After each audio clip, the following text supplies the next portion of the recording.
Shalom Bapak Ibu Saudara yang dikasihi Tuhan. Saya berharap kita semua dalam keadaan sehat karena kita punya Tuhan yang luar biasa. Biarlah di tengah-tengah situasi yang tidak menentu seperti saat ini Tuhan, kita tetap kuat di dalam Tuhan karena kita punya Allah yang luar biasa.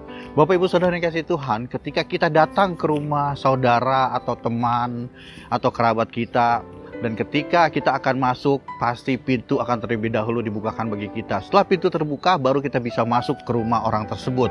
Demikian pula dengan hal yang kita akan pelajari pada saat ini Bapak Ibu Saudara. Ada satu kebenaran yang kita pelajari, yang saya ambil dari Yohanes pasal yang 10, ayat yang 9 sampai 10. Saya bacakan untuk Bapak Ibu Saudara. Akulah pintu, barang siapa masuk melalui aku, ia akan selamat dan ia akan masuk dan keluar dan menemukan padang rumput.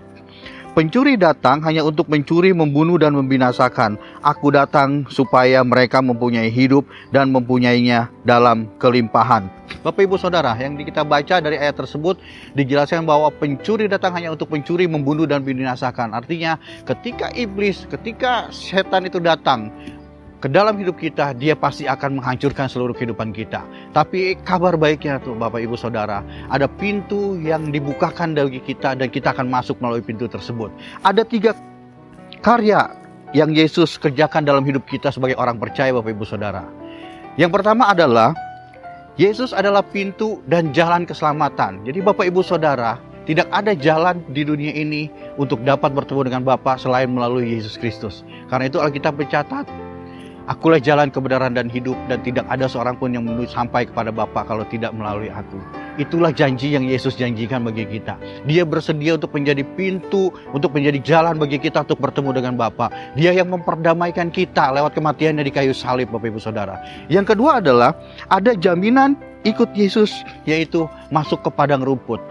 Dari ayat yang kita baca tadi, bahwa Yesus menjamin bahwa kita akan masuk dan keluar akan menemui padang rumput. Ini bicara apa Bapak Ibu Saudara? Setiap hal, setiap apapun yang kita kerjakan, kita akan menemukan padang rumput yang hijau. Bicara apa? Mengenai ada berkat, ada kekuatan, ada kelimpahan yang Tuhan sediakan. Ada tempat yang nyaman, padang rumput bisa tempat yang nyaman di mana kita bisa menikmati berkat-berkat Tuhan yang luar biasa. Yang ketiga Bapak Ibu Saudara, yaitu Yesus yang memberikan hidup dalam kelimpahan. Jadi Bapak Ibu Saudara, ketika kita percaya Yesus, memang ada hal yang harus kita kerjakan, ada salib yang harus kita pikul. Tapi janji Yesus di ayat yang kita baca tadi, kita akan mempunyai hidup dalam segala kelimpahan. Kelimpahan baik secara kelimpahan jasmani, baik secara rohani.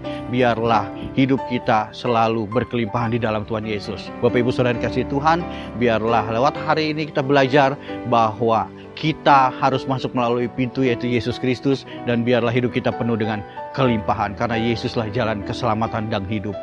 Terima kasih, Tuhan Yesus memberkati. Kita satu dalam doa. Bapa, kami mengucap syukur buat hari ini, buat semua yang sudah Engkau kerjakan dalam hidup kami. Hari ini kami belajar dan kami menyadari bahwa Engkaulah pintu, Engkaulah jalan untuk menuju keselamatan dan menuju kepada Bapa. Biarlah kami lalui pintu itu walaupun dengan banyak masalah, dengan pergumulan, dengan kekuatan yang daripada Tuhan, kami yakin kami dapat mengatasi semua itu. Terima kasih buat firman-Mu, biarlah kami menjadi pelaku firman-Mu. Haleluya, amin. Bapak Ibu Saudara yang dikasihi Tuhan, tetap semangat, biarlah hidup kita berkelimpahan di dalam Tuhan Yesus. Jaga kesehatan, Tuhan Yesus memberkati.